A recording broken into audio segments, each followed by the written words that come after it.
Hi, my name is Kaylin Ruddick, and I'm a postgrad intern in the Office of Experiential Learning and Career Development at Mount Allison University. And today I'm going to give you a brief overview of interview skills. So preparing for your interview ahead of time is super important.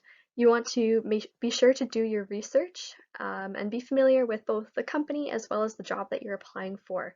You should take some time to think about fit. So both how you would fit into the company as a whole, into your division, as well as in the job that you're applying for.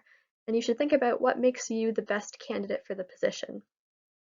You should be comfortable talking about your own skills and experiences, especially the ones that you've listed on your cover letter, resume, or application. When you get questions about those experiences that you've already talked about, you want to have good and ready answers. And you should practice ahead of time. So with friends, family, or by yourself, you want to be comfortable drawing on examples from your own previous experiences. On the day of the interview, you should get a good night's sleep ahead of time and eat and drink normally in the morning. When you're thinking about what to wear, you should be dressed professionally or business casually. And a general rule of thumb is to be dressed one step above the workplace standard. So whatever you think the average employee would wear to work on a business day, you should be dressed one step more formally than that. You should be dressed neatly, conservatively, and tastefully, which means no jeans, no shirts with logos, and no sneakers. Do practice good hygiene and don't wear strong scents to your interview. Making a good impression is also super important in an interview, so you want to make sure that you are early and you should know where your interview is and how to get there and arrive 15 minutes ahead of time. Think about the body language that you're showing throughout your interview as well. You should do a good handshake both at the beginning and at the end. You should be showing good posture, making eye contact with your interviewers, and smiling as well.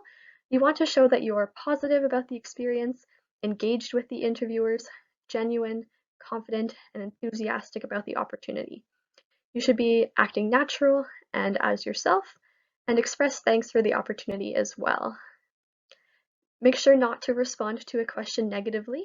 So you always want to show yourself in a positive light and be positive about your own skills and experiences.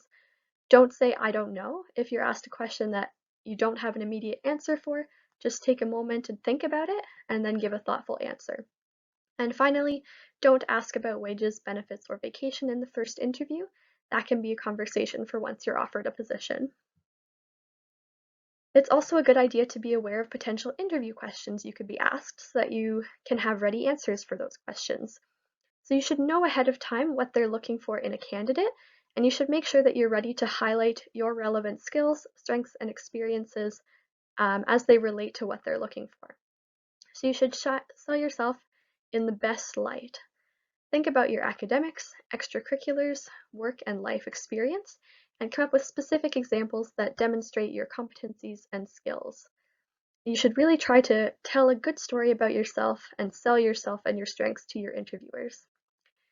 Try to develop answers to common or tough questions ahead of time. The most common question you'll get in an interview is, tell me about yourself. And that leaves a lot of room for deciding what you want to present. And so that's where you should be ready to talk about how your experiences relate to what they're looking for and really sell yourself in the best light. Think about and be ready to answer, why are you the best candidate for the position? What are your top strengths or areas of weakness? And finally, tell us about a time. So again, that's where you need to be familiar with your own experiences and have ready examples of times when you had a leadership position, resolved a conflict, led a project, managed social media, etc.